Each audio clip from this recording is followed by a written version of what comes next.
Hello everyone, it's BYG Agami back with another video. Now today this is going to be a new series on my channel, and this was inspired from a video I did a while ago on GX's ending being explained, which I will link down below.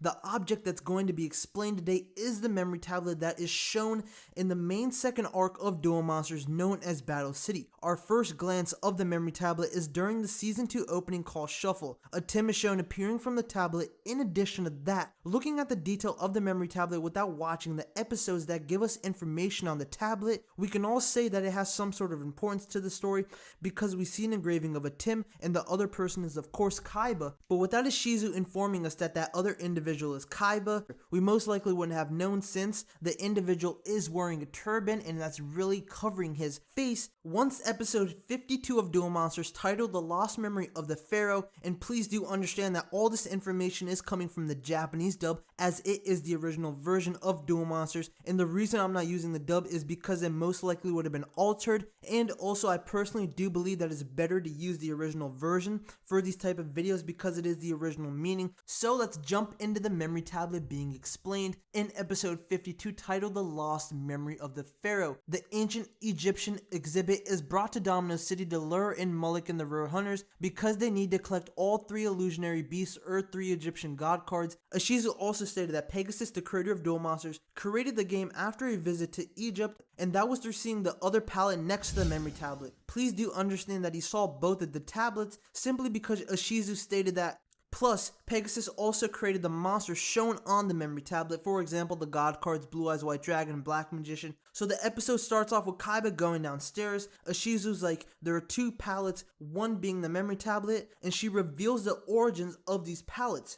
They came from the Mortuary Temple of the King whom controlled the 18th dynasty of Egypt. Later on we receive information that the individual that looks like Kaiba is known as the White Beast Handler, and the palette represents a battle that happened thousands of years ago between a king and a priest. A legend states that when all 7 of the Millennium items are together, an unimaginable power will be born.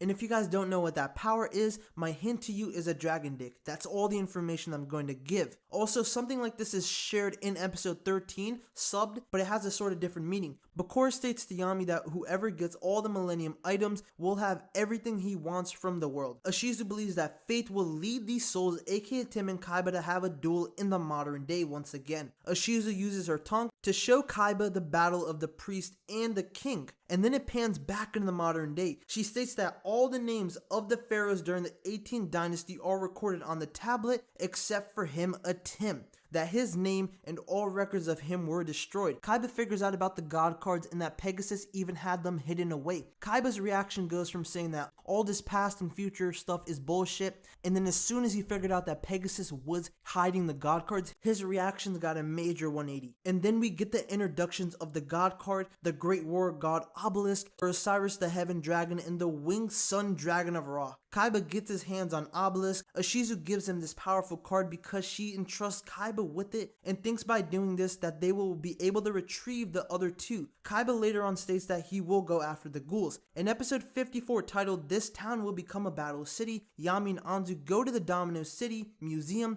and see the memory tablet, and Tim realizes that he is an ancient Egyptian king. Yami must gather all 3 Egyptian god cards and show it to the memory tablet, and he will regain his memories. Also, on the memory tablet there was a certain part of it that was cut off and it had Yami's true name on it, a Tim. A Tim was finally going to get his answers because he had all 3 Egyptian god cards. He just needed to show it to the tablet. He was going to do it, but it got interrupted by darts, and this event was depicted in episode 145 titled Throb of a New Darkness, and I did a video on if Darts is the best villain. It will be linked down below. The next huge arc in Yu-Gi-Oh! Is called Millennium World. A Tim defeats Darts and gets back all 3 Egyptian god cards and goes all the way to Egypt with his friends to solve this 3,000-year-old mystery. In episode 201 titled The Doors of Memory Open, a Tim reveals the god cards to the tablet and the Senden puzzle engraving on the tablet lights up, and a Tim gets extracted from the puzzle, enters the doors to his memories. Dark Bakura comes with it because he put a piece of his soul in the puzzle during the beginning of Battle City. So this is the memory tablet being explained. Comment down below what you guys want to see explained next. Leave a like, subscribe for more Yu-Gi-Oh content, and also I do want you guys to note that Dimsy's Domain and I made a Facebook and Twitter fan page relating towards Yu-Gi-Oh anime news. We'll be talking about DSOD and the 6th Yu-Gi-Oh series, so check them out, link down below or in the comments section, and have a great day as always.